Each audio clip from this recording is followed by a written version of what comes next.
এখন আমরা পড়ব সিস্টেম অ্যাপ্রোচ। আচ্ছা, প্রথমে আমরা সিস্টেম অ্যাপ্রোচ কাকে বলে, এই চিন্তাধারাটা কিভাবে গড়ে উঠেছে এবং কিভাবে পরিণতি পেয়েছে। আজকের দিনে এনভায়রনমেন্টাল স্টাডিজ এর ক্ষেত্রে বা এনভায়রনমেন্ট রিলেটেড রিসার্চ স্টাডি ইত্যাদির ক্ষেত্রে কিভাবে প্রাসঙ্গিক সেটা আলোচনা করব। প্রথমে আসি সিস্টেম অ্যাপ্রোচের ধারণার কথা। সিস্টেম অ্যাপ্রোচ যদিও মিড অফ 90s এটা খুব জনপ্রিয় হয়, কিন্তু এর ধারণাটা অত্যন্ত প্রাচীন। অ্যারিস্টটলের চিন্তাধারায় কিন্তু সিস্টেম অ্যাপ্রোচের কথা হদিশ পাওয়া গিয়েছিল। আর কার চিন্তাধারায় প্রথমত আমরা সিস্টেম অ্যাপ্রোচের কথা জানতে পেরেছিলাম, যাদের কথা জানতে পেরেছিলাম তারা সবাই philosopher. It's a philosophy, system approach কনসেপ্টটা কিন্তু ফিলসফিক্যাল কনসেপ্ট। ওকে, কাদের চিন্তাধারা এটা রিফ্লেক্টেড হয়েছিল? প্রথমে বলি, এই নিকোলাস অফ কোসা, ইনি ছিলেন জার্মান ফিলসফার। এনার চিন্তাধারা এটা রিফ্লেক্টেড হয়েছিল। ইভান খালদুন, তোমরা জানো, থটের কথা পড়েছো, এনার কথা পড়েছো, এনার চিন্তাধারা এটা রিফ্লেক্টেড হয়েছিল। ইভেন কোপারনিকাস, 15th সেঞ্চুরির জার্মান ফিলসফার অ্যান্ড সায়েন্টিস্টও বলতে পারো, রাদার ম্যাথমেটিশিয়ান, যিনি সোলার সিস্টেমের কথা বলেছিলেন। দেখো, সোলার সিস্টেম, এখানে কথাটা আমি বলে ফেললাম। বা হেলিওসেন্ট্রিক সিস্টেম, হেলিও মানে হচ্ছে গ্রিক ভাষায় সূর্য সংক্রান্ত। ওকে, তাদের চিন্তাধারায় এই সিস্টেম অ্যাপ্রোচ কথাটা প্রতিফলিত হয়েছিল বা সিস্টেম অ্যাপ্রোচের চিন্তাধারাটা প্রতিফলিত হয়েছিল। ইভেন গ্যালিলিওর যে মহাকাশ চর্চা এবং গবেষণা, সেখানেও কিন্তু এই চিন্তাধারাটা কোথাও প্রতিফলিত ছিল, কিন্তু তখন সেটা থিওরি বা তত্ত্বের আকারে প্রকাশ ছিল না। তাহলে আমার যে কথাটা বলার আছে, যে সিস্টেম অ্যাপ্রোচ যদিও প্রথাগতভাবে অনেক পরে আসে অ্যাজ এ ফিলসফি, বাট এই ফিলসফিটা যীশুখ্রিস্টের জন্মের আগে থেকেই অপ্রচলিতভাবে কোথাও কোথাও চিন্তাবিদদের চিন্তাধারায় নিহিত ছিল। যেরকম অ্যারিস্টটলের চিন্তাধারায় ছিল, কোপারনিকাসের চিন্তাধারায় ছিল, যার হেলিওসেন্ট্রিক বা সোলার সিস্টেমের ধারণায় ছিল। ইভান খালদুনের চিন্তাধারায় দেখতে পাওয়া গিয়েছিল, জার্মান ফিলসফার নিকোলাসের চিন্তাধারায় ছিল, ইভেন গ্যালিলিওর চিন্তাধারায় ছিল। শুধু তাই নয়, এরা তো ছিল ম্যাথমেটিশিয়ান, রাদার মহাকাশ চর্চার গবেষণার মানুষজন। এছাড়াও মার্কস, যার সমাজ বিজ্ঞানে যথেষ্ট অবদান আছে, এবং হেগেল, এনারাও কিন্তু জার্মান ছিলেন, এদের চিন্তাধারাও প্রতিফলিত ছিল। তাহলে আমার এখানে যদি আমি সাম আপ করি এই বিষয়টা, যে যদিও এই সিস্টেম অ্যাপ্রোচের চিন্তাধারা মিড অফ 90s আসে, তার আগে কিন্তু এই চিন্তাধারাটার মূল স্রোত কোথাও ছিল। তখন সেটা থিওরি বা মডেল হয়নি, রাদার একটা হিস্টোরিক্যাল ব্যাকগ্রাউন্ড এর অলরেডি ছিল। এবারে আসছি, এটা কি, হোয়াট ইজ সিস্টেম অ্যাপ্রোচ। এটা একটা ফিলসফিটা অত্যন্ত পুরনো, তখন সেটা রূপ পায়নি।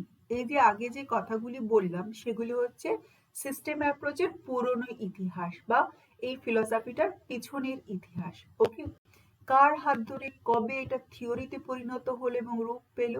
না, এই যে আমরা যার নাম লেখা রয়েছে, লুডুইং ভন বার্টল্যান্ড ফাই, তো এই ভদ্রলোক 1920 সালে এনার চিন্তাধারায় প্রথম এটা থিওরির আকারে প্রকাশ হয়।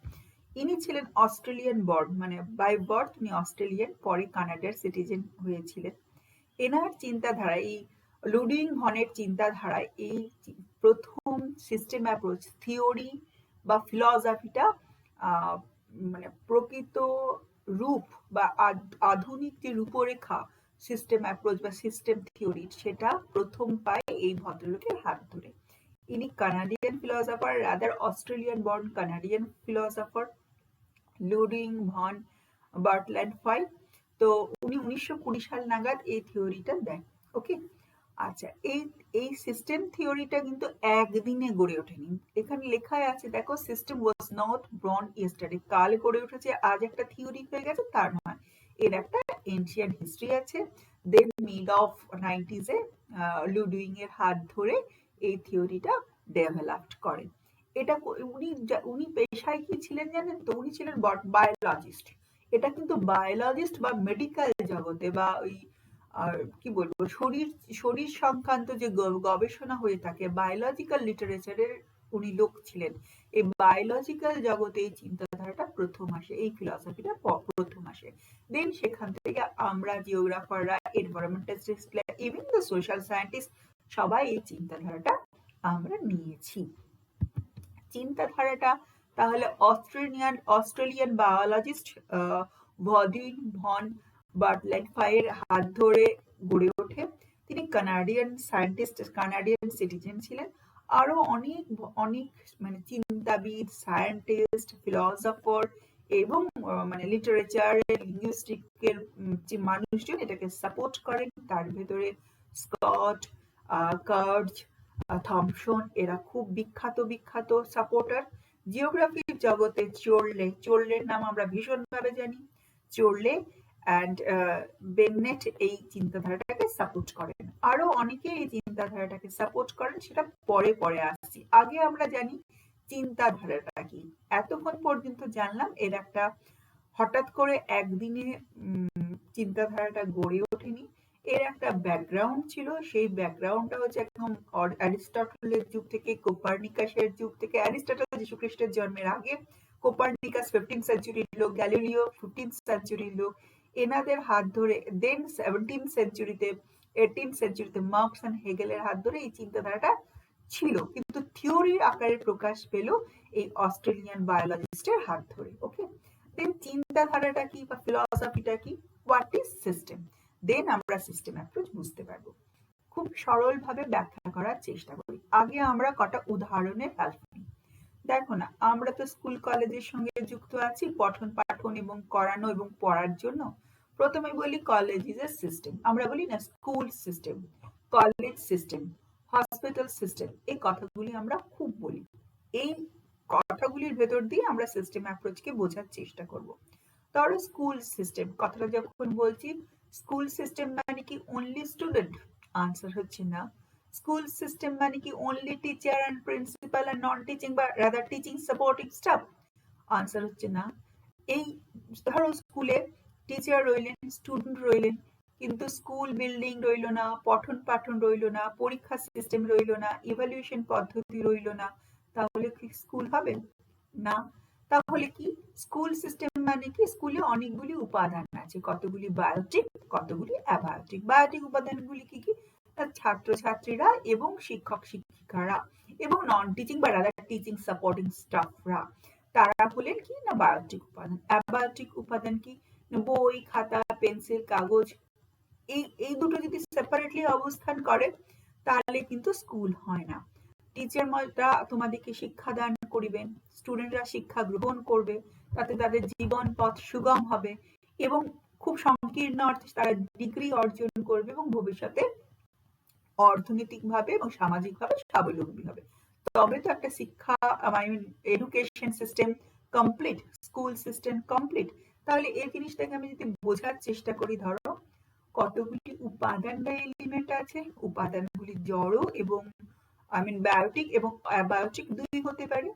উপাদানগুলি থাকলে হবে না, উপাদানগুলির ভেতরে লেনদেন হয়। লেনদেন হয় মানে কি?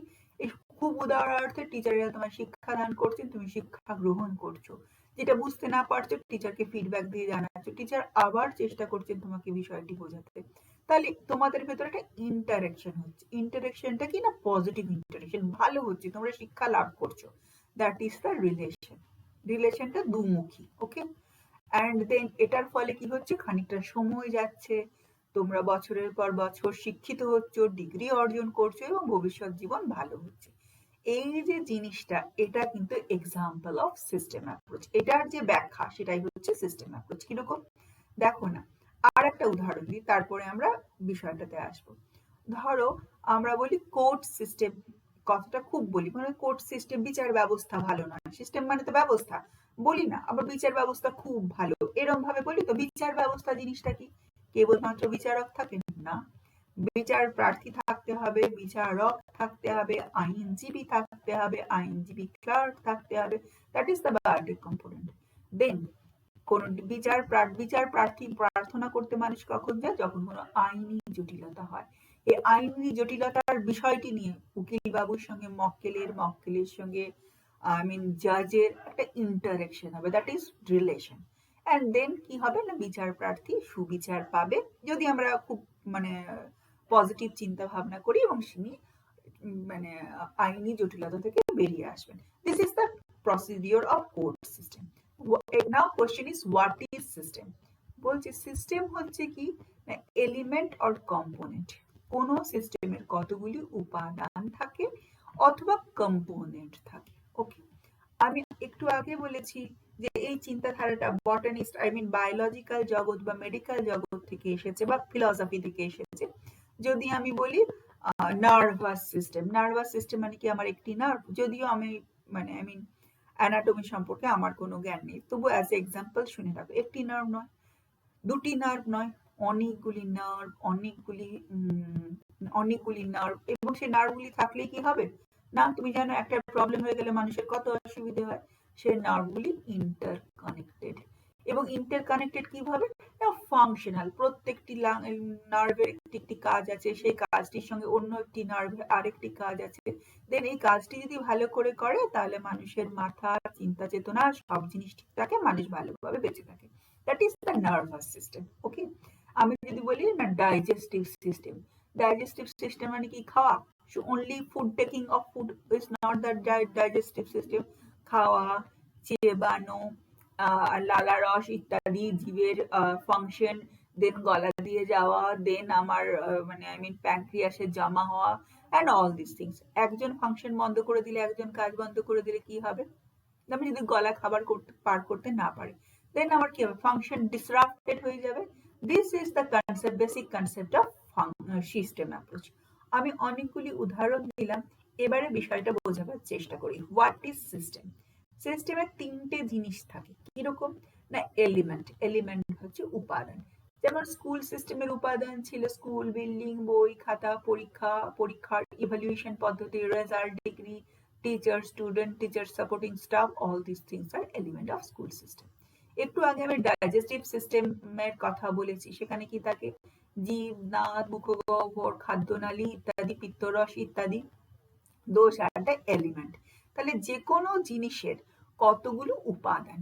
আচ্ছা, এখানে আমি একটা কথা বলি, এটা কিন্তু স্থান আর কালের পার্সপেক্টিভে আমি কোথায় বাউন্ডারি টানছি তার উপর নির্ভর করে। First thing is the element. Second thing is that, আমি বলেছি তারা কার্যকারণ ভাবে পরস্পরের সঙ্গে লিঙ্ক। শুধু জীব থাকলে আমি খেতে পারবো এমন নয়, খাবারটাও আমাকে ইনপুট দিতে হবে। ওকে, আমার জীব বা গলা খারাপ হয়ে গেলে আমি খেতে পারবো না। যেমন স্কুলে যদি টিচার দিকে বাদ দিয়ে দেওয়া হয়, তাহলে কি পঠন পাঠন চলবে না। স্কুলে যদি বইগুলোকে বাদ দেওয়া হয়, একটা এলিমেন্টকে বাদ দিতে, তাহলে কি স্কুল চলবে? তাহলে চলবে না। রাদার, তাহলে ফার্স্ট অ্যাট্রিবিউটস হচ্ছে কতগুলি উপাদান বা এলিমেন্ট। সেকেন্ড অ্যাট্রিবিউটস হচ্ছে কি, এলিমেন্ট গুলো শুধু বসে নেই, those are not stand still, those component are functionally interrelated or linked. পরস্পরের সঙ্গে কার্যকারণ যোগ আছে, এই একটা কাজ করে, ও একটা কাজ করে, কার্যের ফলে ইন্টারেকশন হয়, ফাংশনালি ইন্টাররিলেটেড। ব্রেটল্যান্ড ফায়ার ভাষাতে that is called the process. ওরা যেভাবে কাজ করে, এলিমেন্টগুলো পরস্পরের সঙ্গে যেভাবে লিঙ্ক রক্ষা করে, যেভাবে functionally interrelated, that's interrelationship is called the process according to system approach. Third জিনিসটা কি না, থার্ড জিনিসটা কি, এইভাবে দীর্ঘদিন চলতে থাকে। আবার আমি সোশ্যাল সায়েন্সের একটু উদাহরণ নিই, ইভেন তুমি পিওর সায়েন্সের উদাহরণ নিতে পারো। ধরো আজকে যেভাবে স্কুল সিস্টেম, কলেজ সিস্টেম চলছে, আজ থেকে 1000 বছর আগেও কিন্তু স্কুল, কলেজ ছিল, ঠিক আজকের মতো ভাবে চলতো তা নয়। সেখানে এলিমেন্ট গুলো ছিল, স্টুডেন্ট ছিল, ছাত্রছাত্রী ছিল, বই, খাতা, পরীক্ষা পদ্ধতি, ইভ্যালুয়েশন পদ্ধতি ইত্যাদি ছিল। কিন্তু সময়ের চলতে এই যে এদের functional relation in between the element of the school system, in between the legal system, court system, in between the legal system, যে কোনো সিস্টেমের উদাহরণ ধরতে পারো, তাদের অ্যাট্রিবিউটস গুলো, তাদের এলিমেন্ট গুলোর ফাংশনাল রিলেশন একটু চেঞ্জ হয়। ওকে, সেই চেঞ্জটাকে বলছে ডেভেলপমেন্ট। তাহলে what is system approach, what is system? First thing is that system হচ্ছে কতগুলি উপাদান বা কম্পোনেন্ট বা সেটস অফ এলিমেন্ট। এই এলিমেন্টগুলি নিজেদের সঙ্গে পরস্পরের সঙ্গে functionally interrelated or link. According to system approach, this functional relationship or linked relationship is called process. And third is element and functional relations are ever changing and ever dynamic. They are changing. সময়ের সঙ্গে সঙ্গে তাদের পরিবর্তন ঘটে। সেই পরিবর্তনকে সিস্টেমের ভাষায় বলছে ডেভেলপমেন্ট। খুব যদি আমি ব্রিফ করি, দেখো এটা তো ফিলসফি, আমরা আমাদের মতো করে বোঝার চেষ্টা করছি। খুব ব্রিফ করি, যদি সংক্ষেপ করি, সিস্টেম অ্যাপ্রোচ হচ্ছে সেটস অফ এলিমেন্ট, 2 নাম্বার হচ্ছে সেটস অফ এলিমেন্ট আর ফাংশনালি ইন্টাররিলেটেড, থার্ড হচ্ছে development. Through the time this functional relationship and the element changes their behavior. That is called the development. That is called the development. Okay. First thing is element, second thing is process, third is development. Element is clear, process হচ্ছে functional relationship, and after the functional relationship, few attributes, কিছু জিনিস সিস্টেমের পরিবর্তন হয়। দেখো কিরকম বিষয়টা, যে ট্রায়াল এন্ড এররের ভেতর দিয়ে আমরা অনেক কিছু শিখি। ধরো যখন আমরা তোমাদের দূর থেকে পড়ানোর আমরা চেষ্টা করছিলাম, তখন আমি নিজেই অনেক রকম মেথড নেওয়ার চেষ্টা করছিলাম। প্রথমে আমরা কি করছিলাম, পিপিটি উইথ ভয়েস পাঠাবার চেষ্টা করছিলাম। That was also the method, also the process, also the element, also the functional relationship to the student. Now আমি কি করছি, ওর অভিজ্ঞতার ভিত্তিতে এখন তোমাদেরকে ইউটিউবে আপলোড করে দিচ্ছি। কেন? তোমরা এবং তোমার বাইরের স্টুডেন্টও যাতে দেখতে পায়, বিষয়টির সুবিধা নিতে পারে। তাহলে কি হলো, ফাংশনাল রিলেশনশিপের বেসিসে আমাদের বেসিক এলিমেন্টটার আমরা পরিবর্তন করলাম। That is called development. খুব সংক্ষেপে সিস্টেম হচ্ছে এলিমেন্টস বা সেটস অফ এলিমেন্ট, 2 বা তার বেশি এলিমেন্ট থাকতে হবে, তাদের ভেতরে কার্যকারণ সম্পর্ক, এবং কার্যকারণ সম্পর্কের ভেতর দিয়ে এলিমেন্টগুলির পরিবর্তন। That is called development. Element বা sets of element, second is process, third is development. চলো আমরা নেক্সট স্লাইডে যাই। আচ্ছা, এটার উদ্দেশ্য কি ছিল, এমন জিনিসটা, এই ধরনের চিন্তা ভাবনাটা এলো কেন, চিন্তা ভাবনাটার উদ্দেশ্য কি ছিল? দেখো না, ভদ্রলোক তো বায়োলজিক্যাল ওয়ার্ল্ডের লোক ছিলেন ভদ্রলোক, যিনি প্রোপাউন্ডার। তিনি চেয়েছিলেন প্রত্যেক বিজ্ঞানের, প্রত্যেক সাবজেক্টের, প্রত্যেক ডিসিপ্লিনের আলাদা আলাদা নিয়ম আছে।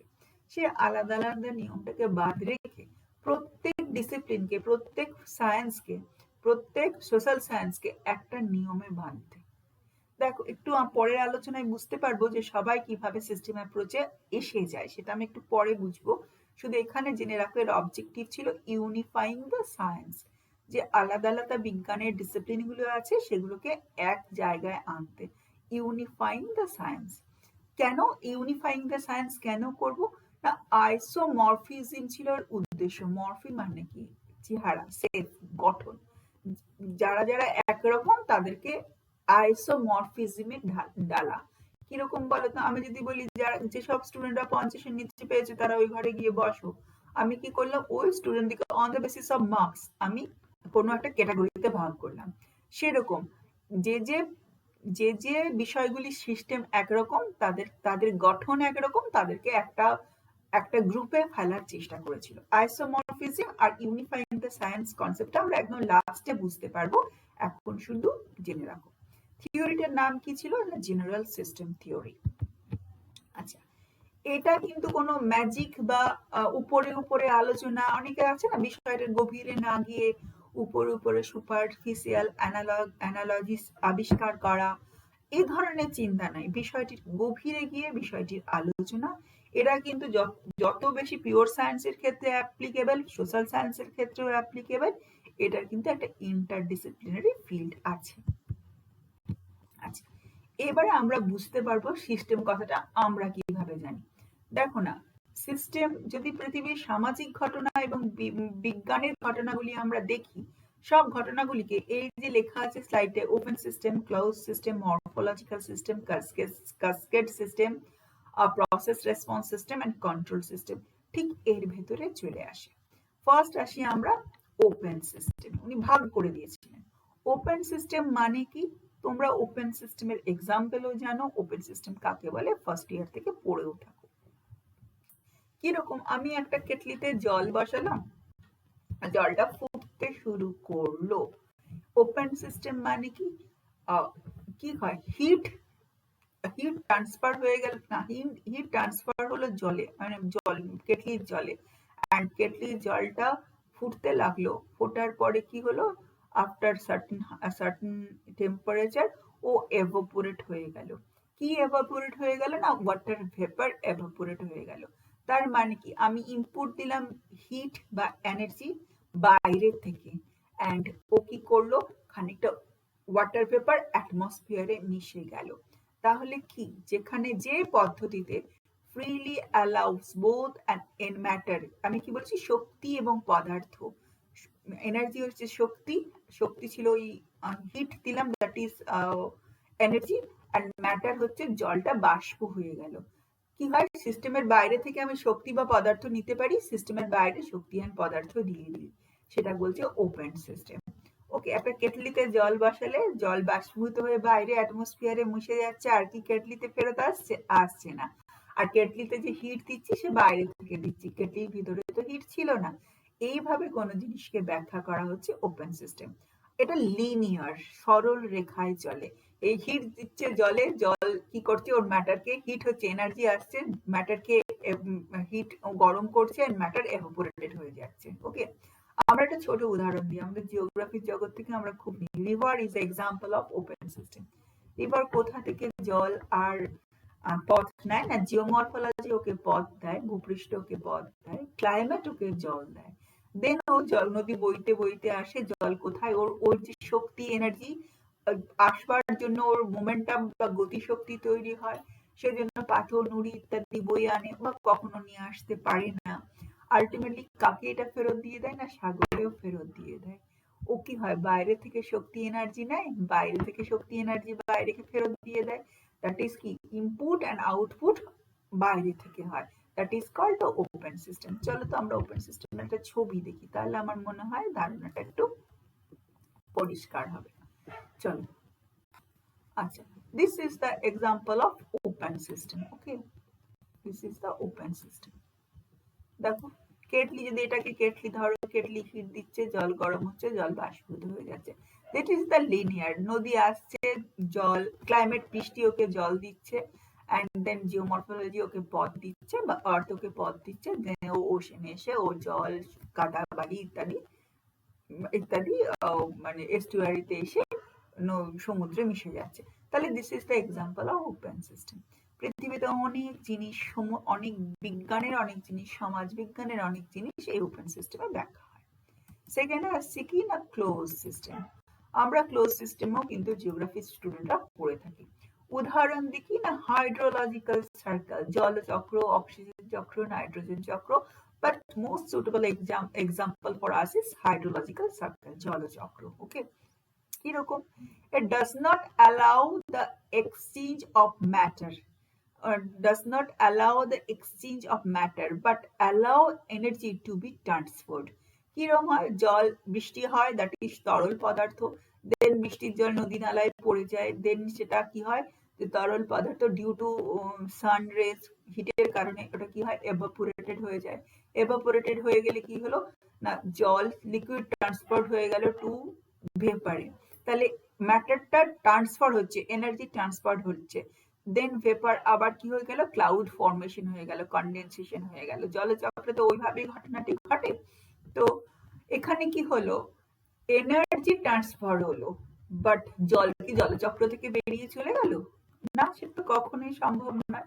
কিরকম ব্যাপারটা বলতো? এক্সাম্পল, একটা প্রেসার কুকারের উদাহরণ দেওয়া আছে। ধরো, প্রেসার কুকারে আমি হিট দিলাম, হিট দিলে হিট বাইরে থেকে নিল, হিট কি হলো? জলকে গরম করলো, জল গরম হয়ে কি হলো? ফুটতে লাগলো প্রেসার কুকারের ভেতরে। ওর লিড খুব টাইট করে দেওয়া আছে, দেন ও কি করলো? আবার ওর ঢাকনায় গিয়ে ভেপার জমা হলো, কিন্তু ও তো এসকেপ করতে পারবে না। দেন জলটি প্রেসার কুকারের ভেতরেই ভেপার অ্যান্ড লিকুইড ওয়াটার ঘুরতে লাগলো। This is an example of close system. আর জিওগ্রাফির জগতে এক্সাম্পল অফ ক্লোজ সিস্টেম হচ্ছে হাইড্রোলজিক্যাল সার্কেল। কিরকম বিষয়টা? আমি বলেছি যেখানে তুমি বাউন্ডারি টানবে তার উপর নির্ভর করে close system and open system.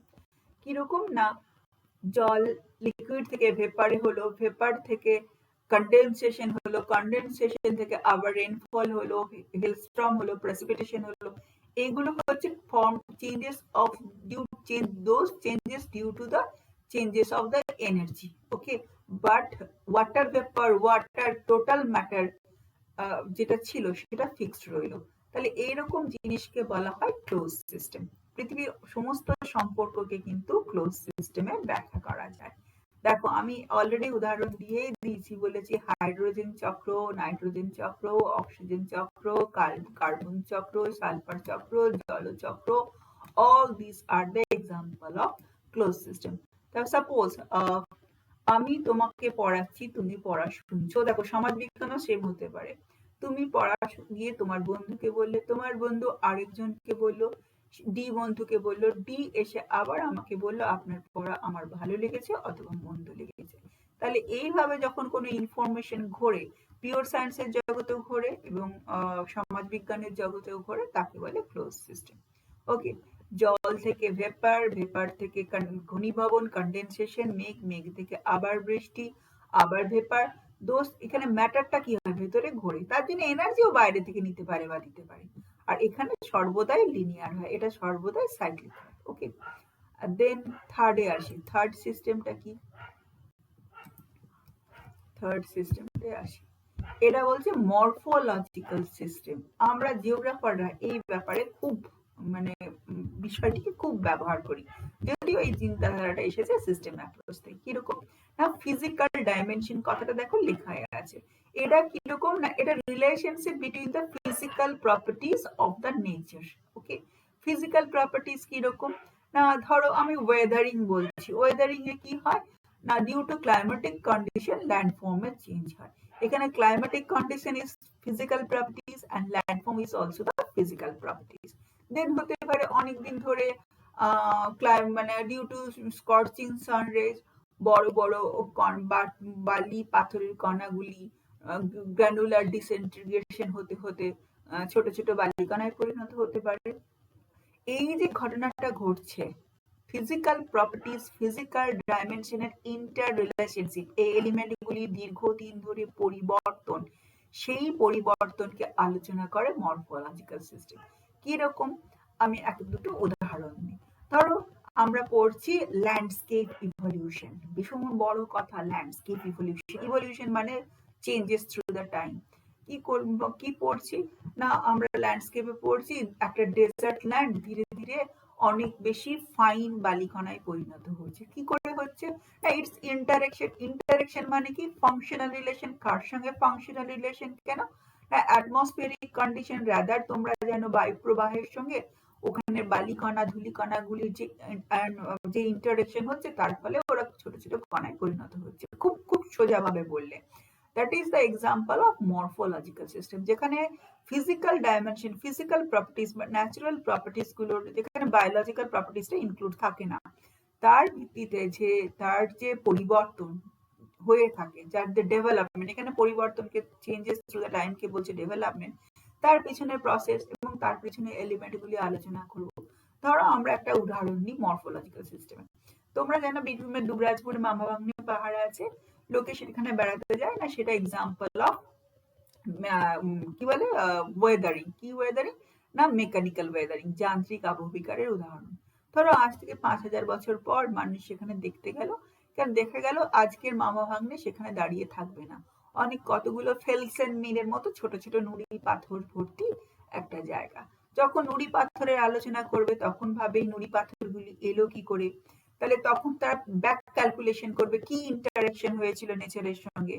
না এখানে হিটের সঙ্গে এখানে পাথর খণ্ডগুলির ইন্টারেকশন, এগুলি খণ্ড খণ্ড হয়ে যায়, অ্যান্ড দেন গ্র্যানুলার ডিসইন্টিগ্রেশন হয়েছিল, দেন এটা ধীরে ধীরে কনভার্টেড হয়েছে ফেলসেন মিলে। Okay, this is the method of morphological system. তাহলে পৃথিবীর অনেক ঘটনায় মরফোলজিক্যাল সিস্টেমের ব্যাখ্যা করা যেতে পারে।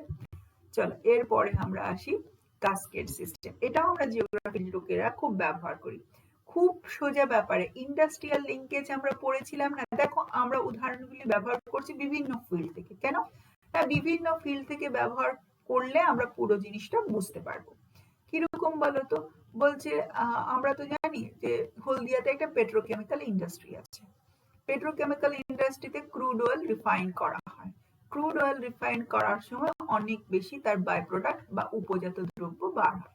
সেগুলো কি হয় না, সেগুলো অয়েল রিফাইনারি অ্যাজ সাচ কিছু কাজে লাগে না, কিন্তু সেগুলির উপর ভিত্তি করে অনেক ছোট ছোট কারখানা গড়ে ওঠে। তাহলে ওয়েল রিফাইনারি যেটা আউটপুট, যেটা বর্জ্য পদার্থ, সেটা অন্য কোনো ইন্ডাস্ট্রি, যে নীলকমল টিলকমল চেয়ার বানায় প্লাস্টিকের, ওগুলি কিন্তু ওর বর্জ্য পদার্থ বা আউটপুটটা থেকে। ওকে, দেন সেটা কি না কোনো ইন্ডাস্ট্রির ইনপুট। তাহলে এই যে ঘটনাটা পৃথিবীতে এটা হতে পারে, আমার ফেলে দেওয়া পাট কারো ইনপুট এবং সে একটা সিস্টেম রান করাতে পারে। ওকে, তো এটা বায়োলজিক্যাল জগতেও হয়, ইন্ডাস্ট্রিয়াল কমপ্লেক্স তো ঠিক এইভাবেই গড়ে ওঠে, এর ইনপুট এর আউটপুট অন্যের ইনপুট হিসেবে পরিণত হয়। আমরা আর একটা জিওগ্রাফির জগতে উদাহরণ নিই, সেটা এনভায়রনমেন্টাল আসপেক্টে সুবিধে হবে। কিরকম বলতো? অনেকগুলি ছোট ছোট নদী এসে একটি বড় নদীতে মেলে, দেন বড় নদীর জল পায়, তার কলেবর বৃদ্ধি পায়। ধরো একটা ছোট নদী, সেই নদীটি এসে আমার, সাপোজ এখানে আমরা ছোট্ট একটা উদাহরণ ধরি, ধরো এখানে গন্ধেশ্বরী বলে একটা নদী আছে, 49 কিলোমিটার লং, এই পুরুলিয়ার পাশ থেকে উৎপত্তি হয়ে বাঁকুড়ার কাছে এসে দ্বারকেশ্বরে মিশেছে।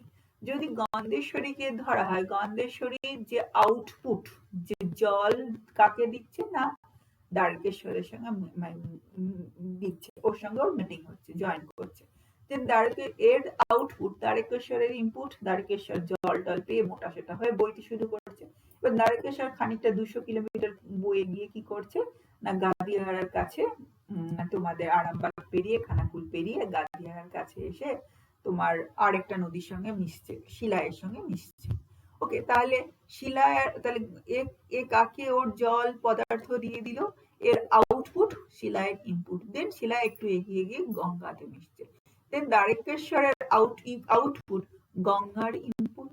তাহলে এই আউটপুট ইনপুটের উপর ভিত্তি করে রিভারের ট্রিবিউটারিজ গুলি জয়েন্ট হয় অ্যান্ড একটা রিভার সিস্টেম গড়ে ওঠে। তাহলে দেখো, একই সঙ্গে এই ক্যাসকেড সিস্টেমের কনসেপ্ট ব্যবহার করে আমরা কি করছি না, আমরা রিভার সিস্টেমকে ব্যবহার করছি, ইন্ডাস্ট্রিয়াল লিঙ্কেজকে আমরা ব্যাখ্যা করতে পারছি, ইভেন সোশ্যাল সায়েন্সের সমস্ত ঘটনাকে তুমি ব্যাখ্যা করতে পারবে। একটু পরে আমরা ছবিটা দেখবো, তাহলে আরো ভালো বুঝতে পারবে। এরপরে আসছি প্রসেস রেসপন্স সিস্টেম। এটা কিন্তু মরফোলজিক্যাল সিস্টেম আর ক্যাসকেড সিস্টেমের যোগ, মানে একসঙ্গে হয়ে হয় প্রসেস রেসপন্স সিস্টেম। এটা কিরকম না, জিওমরফোলজি জিওগ্রাফিতে এতে খুব ব্যবহার হয়। ধরো আমি আরেকটা উদাহরণ দিই, প্রসেস রেসপন্স। কোন প্রসেস মানে কি, কোন একটা ফাংশনাল রিলেশনশিপ চলছে, তাকে বলে প্রসেস। ফাংশনাল রিলেশনশিপ মানে কি না, অনেকগুলি বায়োটিক এবং অ্যাবায়োটিক অথবা বায়োটিক অ্যাবায়োটিক একসাথে এলিমেন্ট যদি অনেকদিন পরস্পরের সঙ্গে ফাংশনালি রিলেশন থাকে। ধরো আমার সমুদ্রের ধারে একটা কি বলবো, সমুদ্রের ধারে চুনা পাথর বা ডলোমাইট যুক্ত ল্যান্ডফর্ম রয়েছে। সমুদ্রের ঢেউ আসছে এবং উপকূলকে ধাক্কা দিচ্ছে। তাহলে সমুদ্রের জল উপকূলের সঙ্গে ডলোমাইট যুক্ত ল্যান্ডফর্মের অনেক দিনের ফাংশনাল রিলেশনশিপ, যখন থেকে ভূখণ্ড ফর্ম হয়েছে তখন থেকে দ্যাট ফাংশনাল রিলেশনশিপ সময়ের সঙ্গে সঙ্গে পরিবর্তন হচ্ছে, হাই টাইডে জল বাড়ছে, কখন সমুদ্র জলে স্যালিনিটির পরিবর্তন হচ্ছে, ইত্যাদির পরিবর্তনের কারণে এই ফাংশনাল রিলেশনশিপ এভার চেঞ্জিং। এবং তার ফলে কি হচ্ছে না, ধরো ওই যে ডোলোমাইট অ্যান্ড চুনা পাথর যুক্ত যে ল্যান্ডফর্ম ধীরে ধীরে টেরারোজায় পরিণত হচ্ছে। অ্যান্ড দেন টেরারোজার উপর ভিত্তি করে বলছে টেরারোজার লাল মাটি, এতে খুব সুবিধা আছে, এর উপর ভিত্তি করে আমরা ব্রিক্স ফ্যাক্টরি, মানে কমার্শিয়াল ইট তৈরি, লাইট ওয়েট ইট তৈরি বা ব্রিক ফ্যাক্টরি ডেভেলপ করলাম। And then brick factory input output হয়, then the chain will run on. Okay, then এইটা এক্সাম্পল হলো মরফোলজিক্যাল সিস্টেম। ওকে, নেক্সট আসছে কি কন্ট্রোল সিস্টেম। আচ্ছা, কন্ট্রোল সিস্টেমের আমি একটা উদাহরণ আগে জিওগ্রাফির জগতে দিই, তারপরে এখন সামাজিক জীবন থেকে দিই। Drainage machine is a process of control system. Drainage machine কেন, ধরো তো আমার এমন হতে পারে it's provide the desire response. আমি যেমন চাই তেমন ভাবে নেচারকে চালাবো। সেটা কি সিস্টেম, কি কার্যকারণ দিয়ে ব্যাখ্যা দেবো। ধরুন আমি চাই বাংলাদেশের দিকে কম জল যাক, সেই জন্য আমি কি করতে পারি, গঙ্গার উপর ফারাক্কা ব্যারেজের লক গেট ওঠাতে নামাতে পারি।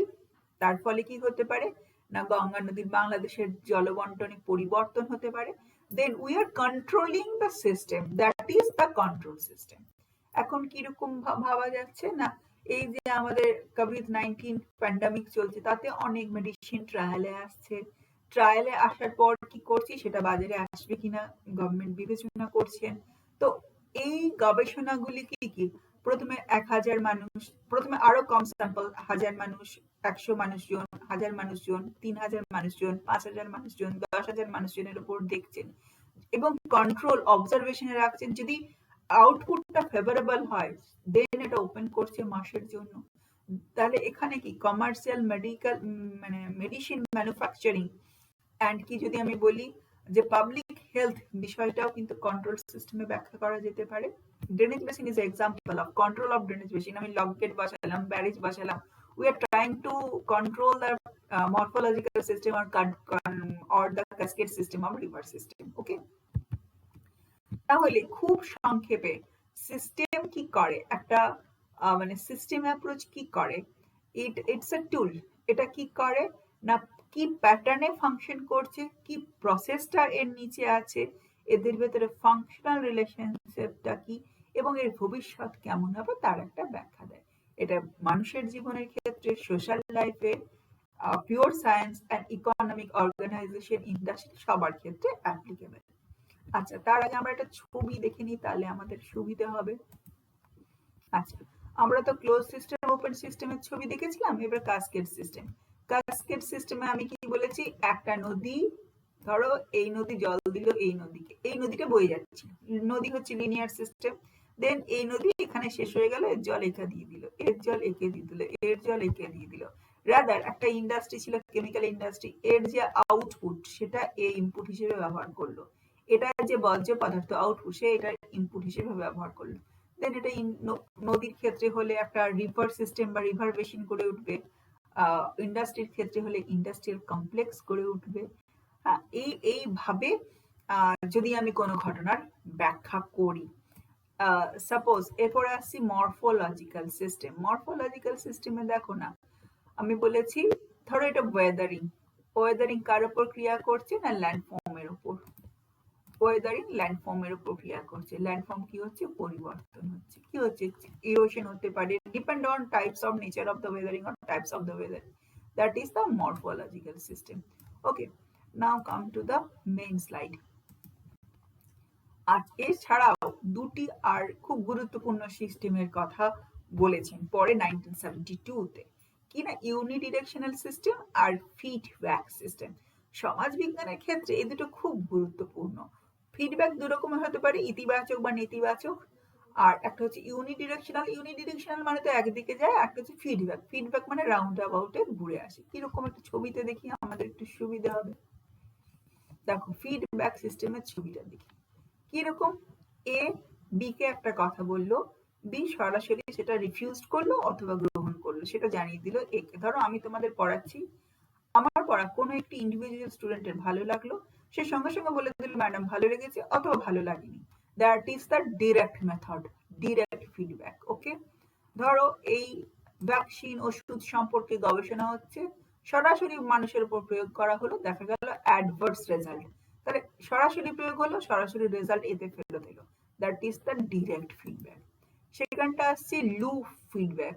ধরো আমি তোমাদিকে পড়াচ্ছি, সাপোজ এটা আমি তোমাদিকে পড়াচ্ছি, তুমি আমার কলেজের একটি ছাত্র বা একটি ছাত্রী এইটি শুনছো, অন্য কলেজের একটি ছাত্র বা ছাত্রীকে এটি বললে এবং সেই ছাত্র বা ছাত্রীটি আমাকে তার ফিডব্যাক জানালো, তার মতামত জানালো। This is the loop system. Okay, এটা কি হলো না, আমি ওই এখানে আমি প্রথমেই বলেছিলাম সিস্টেম অ্যাপ্রোচ পড়ার সময় তিনটে কথা, এলিমেন্ট, এই বক্স গুলো হচ্ছে এলিমেন্ট, তাদের ভেতরে ওই লুপ সিস্টেম, ডিরেক্ট ফিডব্যাক, ওগুলো হচ্ছে প্রসেস, প্রসেসের পর কি হয় ডেভেলপমেন্ট। ওই যে ছাত্র বা ছাত্রীটি, অ্যাজ এ এক্সাম্পল আমি বলছি যে আমাকে জানালো তার পড়া ভালো লেগেছে অথবা মন্দ লেগেছে, দেন আমি কি করতে পারি, পড়ানোর প্যাটার্নের পরিবর্তন আনতে পারি। যখনই আমি পড়ানোর প্যাটার্নের পরিবর্তন আনছি, সিস্টেম অ্যাপ্রোচের ভাষায় সেটা হচ্ছে ডেভেলপমেন্ট। কেন কি না, এলিমেন্টের পরিবর্তন করছে। এরপরে চলে এসো negative feedback and positive feedback. দেখো সমাজের সমস্ত ঘটনার এর ব্যাখ্যা হয় কিরকম, আমরা একটা রাউন্ড করি। This is the negative feedback. কিরকম, আমরা সমাজ বিজ্ঞানের উদাহরণ দিই। এ বি কে তার একটা তথ্য জানালো, বি সেই তথ্যটা সি কে জানালো, সি সেই তথ্যটাকে ডি কে জানালো। এইভাবে লিনিয়ার জিনিসটা চলছিল। In the meantime D এর একটা ফ্রেন্ড আছে এফ, সি এর একটা ফ্রেন্ড আছে এফ, সি তার ফ্রেন্ডকে সেই তথ্যটা জানালো। এফ এর সঙ্গে বি এর বন্ধুত্ব আছে, সেটা ঘুরে ও বি কে জানালো। এমন তো ঘটনা হতেই পারে, আমি তোমাকে পড়া বললাম, তুমি গিয়ে তোমার মাকে বললে, তোমার মা তোমার মায়ের বান্ধবীকে বললো, দেন তোমার মা তোমার বাবাকে কথাটা বললো, তোমার বাবা কথাটা ফিরে তোমাকে বললো। দেখো এটা খুব সামাজিক ঘটনা, এরকম ঘটনা আমাদের হামেশা হয়ে থাকে। সোশ্যাল সায়েন্সও হয়, পিওর সায়েন্সও হয়। কি মজার ব্যাপার, এমন কোনো ঘটনাই পাবে না যা এই সিস্টেমে পড়ে না, সব জিনিসই এই সিস্টেমের ভেতরে এসে যায়। তো এই যখন এটা সোর্স রিজিয়ন কোথায় ছিল, এটা সোর্স রিজিয়ন ছিল, এটা সাপোজ এটা সোর্স রিজিয়ন ছিল, এটা এ ছিল সোর্স রিজিয়ন, কারণ এখান থেকে আমার সিস্টেমে এই এলিমেন্টটা থেকে আমার সিস্টেমে জার্নি স্টার্ট হয়েছিল। দেন এ এই মুখে চলছিল, দেন সে এই মুখে চলছিল, হঠাৎ সে কি হলো না, ফেরত এলো এই মুখে পিছন দিকে, সোর্স রিজিয়নের দিকে যখন ফেরত আসে তখন তাকে বলে negative feedback.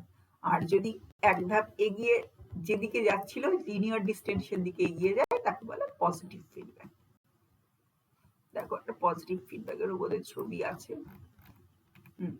That is the positive feedback. Same thing, দেখো এই বি সি কে না বলে এফ কে বললো, এফ সি কে না বললে একটা ধাপ বাদ দিয়ে ও ডি কে বললো, ডি কে ইনফরমেশনটা জানালো, that is the positive feedback.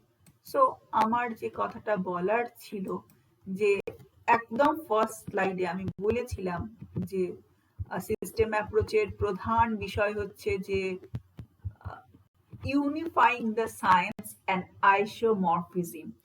কি করবে, ওই sets of element process, that is the interaction and functional relationship of the element, and third হচ্ছে development, সময়ের সঙ্গে সঙ্গে যে পরিবর্তন হয় এলিমেন্টগুলিতে, সেইটার ভিত্তিতে সোশ্যাল সায়েন্সকে বলো, পিওর সায়েন্সকে বলো, সাইকোলজিকে বলো, সমস্ত জিনিসকে ইউনিফাইং বা আইসোমরফিজম, চেহারার একরূপতার ক্ষেত্রে একটা গ্রুপে ভাগ করার যে রীতি, একই আদলে এনে যে মডেল বানানোর রীতি, সেই রীতির নাম জেনারেল সিস্টেম থিওরি বা সিস্টেম অ্যাপ্রোচ।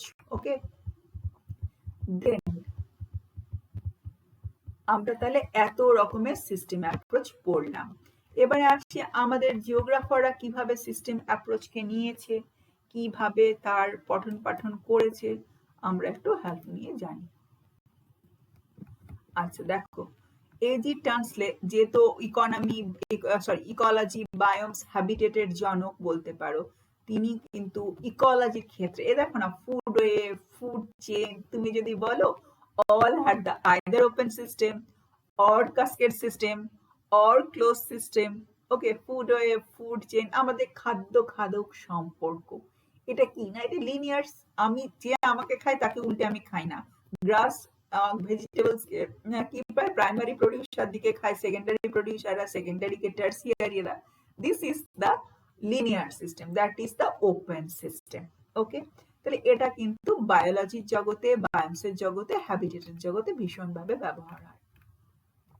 স্টলারের কথা আমরা সবাই জানি, জিওমরফোলজির জগতে এই সিস্টেম অ্যাপ্রোচকে উনি ব্যবহার করলেন। কিরকম, ল্যান্ডস্কেপ ইভলিউশন। ল্যান্ডস্কেপ ইভলিউশন কি না, মরফোলজিক্যাল সিস্টেম। কেন কি না, এটা ডিউ টু রেইনফল, আমরা বলি হিউমিড ক্লাইমেটিক কন্ডিশনের উপর নির্ভর করে ডেভিসের আপালেশিয়ান অঞ্চলের ল্যান্ডস্কেপ ইভলিউশন। ওকে, দেন তোমরা থিওরিটা জানো, আমি আর ডিটেলস এখানে আলোচনা করছি না। দ্যাট কনসেপ্ট আমরা কি বলছি, river evolution, changing of the riverine landscape, all these things are system approach। তুমি যদি প্রসেস অ্যান্ড এলিমেন্ট গুলোকে সাজিয়ে দাও, either morphology or the cascade system. আমি একটু আগে বলেছি যে ট্রিবিউটারিজ গুলো join with the main stream, এইটাকে যদি আমি দেখাতে চাই, আমি হেল্প নিতে পারি কার? কেন আমরা হেল্প নেব কাস্কেড সিস্টেমে, যেখানে একজনের আউটপুট অন্যজনের ইনপুট, একজনের জল আর মাটি অন্যজনের ক্ষেত্রে রিসোর্স। ওকে, দেন যেটি হ্যাকের তোমরা জানো dynamic equilibrium theory, it's also the application of system approach. এখানে কি বলছে, ল্যান্ডস্কেপ ইভলিউশনকে সাইক্লিক নন সাইক্লিক কনসেপ্ট ওপেন সিস্টেমে ব্যাখ্যা করছেন। অ্যান্ড চোল্ডের যে জিওমরফোলজির যে চিন্তা ভাবনা, চোল্ডে হচ্ছে প্রাণ পুরুষ। তুমি যদি আমায় জিজ্ঞেস করো, চোল্ডের নিজেরই একটা বই ছিল geomorphology and general system theory 1962 তে geomorphology and general system theory, যেখানে উনি ওপেন সিস্টেম, ক্লোজ সিস্টেম, জিওগ্রাফির জগতে ব্যাখ্যা করছেন। ইভেন বেরি চোল্ডের নাম একসঙ্গে আসে। তিনি রিভার হায়ারার্কি, আমরা যে স্ট্রিম অর্ডারিং করি, রিভার হায়ারার্কি বানাই, all are nothing but a system approach. Okay, then চোল্ডের কথা তো আবারও আসছে। এনাদের কথা আমাদের জিওগ্রাফির জগতে আমরা খুব ব্যবহার করে থাকি, এবং আজও যখন ডেভিসের ক্ষয়চক্র সাইক্লিক কনসেপ্ট, হ্যাকের নন সাইক্লিক কনসেপ্ট, বেঙ্কের সাইক্লিক কনসেপ্ট, রিফারাইন ল্যান্ডস্কেপ ইত্যাদি পড়ে থাকি, slope evolution, all are related to the system approach. কেন ওগুলো কি করছেন, ইউনিফাইং ওই প্রসেসগুলো কিভাবে ইন্টাররিলেটেড, কিভাবে এলিমেন্টগুলি ফাংশন করছে, আর কি ডেভেলপমেন্ট হচ্ছে, তার রেজাল্টটা কি হচ্ছে। This is the basic thing of system approach. আমি আগেই বলেছি ইনি কানাডিয়ান ছিলেন। আর এখানে একটা কথা বলি, যখন কোনো থিওরি, তত্ত্ব ইত্যাদি গড়ে ওঠে না, তার সঙ্গে একটা পলিটিক্যাল সাপোর্ট খুব দরকার হয়। উনি এই ভদ্রলোক যিনি সিস্টেম অ্যাপ্রোচের প্রণেতা, তিনি কানাডিয়ান সিটিজেন ছিলেন, পরে হয়েছিলেন কানাডিয়ান সিটিজেন। তিনি যখন মারা যাচ্ছেন 1972-তে মারা যায়, খুবই সাম্প্রতিককালের ফিলসফি। 1967-এ কানাডিয়ান যে প্রাইম মিনিস্টার ছিলেন, তিনি নিজে সিস্টেম অ্যাপ্রোচকে natural science and social science পড়ার জন্য, ইভেন এনভায়রনমেন্টাল স্টাডিজ পড়ার জন্য যথেষ্ট এনকারেজ করছিলেন, যে এই যে এলিমেন্ট অ্যান্ড এলিমেন্টের functional relationship and the ultimate output হচ্ছে রেজাল্ট অর ডেভেলপমেন্ট, এই অ্যাসপেক্টিভে আলাপ আলোচনার উনি নিজে পক্ষপাতী ছিলেন। আচ্ছা, আর জিওগ্রাফিতে হার্ভের যে চিন্তাধারা, সেটাও কিন্তু ডেভিড হার্ভে, সেটাও কিন্তু অনেকটা সিস্টেম অ্যাপ্রোচের কাছাকাছি। আচ্ছা, আর দুটো জিনিস না বললেই নয়, সে দুটো বলে রাখি। সিস্টেম অ্যাপ্রোচ তো এই জিনিস, এনভায়রনমেন্টে ও কি করে রিলেটেড। সিস্টেম অ্যাপ্রোচ একটা অদ্ভুত কথা বললেন, নতুন কথা, সেটা হচ্ছে সাইবারনেটিক্স, হোমিওস্ট্যাটিক আর মরফোজেনেসিস। ওকে, সাইবারনেটিক্স জিনিসটা কি, যে সাইবারনেটিক্স হচ্ছে একটা সায়েন্স, একটা বিজ্ঞান। কিসের বিজ্ঞান না, science of the control of communication of the animal and machines. দেখো না, আমরা যদি, উনি মারা যাচ্ছে 1972-তে, তার আগে একটা ওয়ার্ল্ড ওয়ার বলে একটা ঘটনা ঘটেছে, বিশ্বযুদ্ধ। অটোমেশন, মেশিন ইত্যাদির ব্যবহার ব্যাপকভাবে হতে শুরু করছে। ইভেন এই মেশিন এবং মেশিনের ব্যবহার, টেকনোলজির ব্যবহার environment, animal world, plant world and surroundings, এগুলির ভেতরে একটা পজিটিভ অ্যান্ড নেগেটিভ বোথ একটা প্রভাব ফেলেছে। সাইবারনেটিক্স হচ্ছে সেই বিজ্ঞান, সেই আলোচনা, যে কি করে animal and technology, biotic world and technological world, এদের ফাংশনাল রিলেশনশিপকে সঠিকভাবে ব্যাখ্যা করে। হতে পারে অধিক টেকনোলজি, অধিক প্রযুক্তি, অধিক মেকানাইজেশনের ফল এনভায়রনমেন্টাল কোয়ালিটি ডিগ্রেডেশন। যদি এটা হয়ে থাকে, এটাই যদি কারণ বলে ব্যাখ্যা হয়ে থাকে, সাইবারনেটিক্স কি করবে, try to understand the element, functional relationship of the element.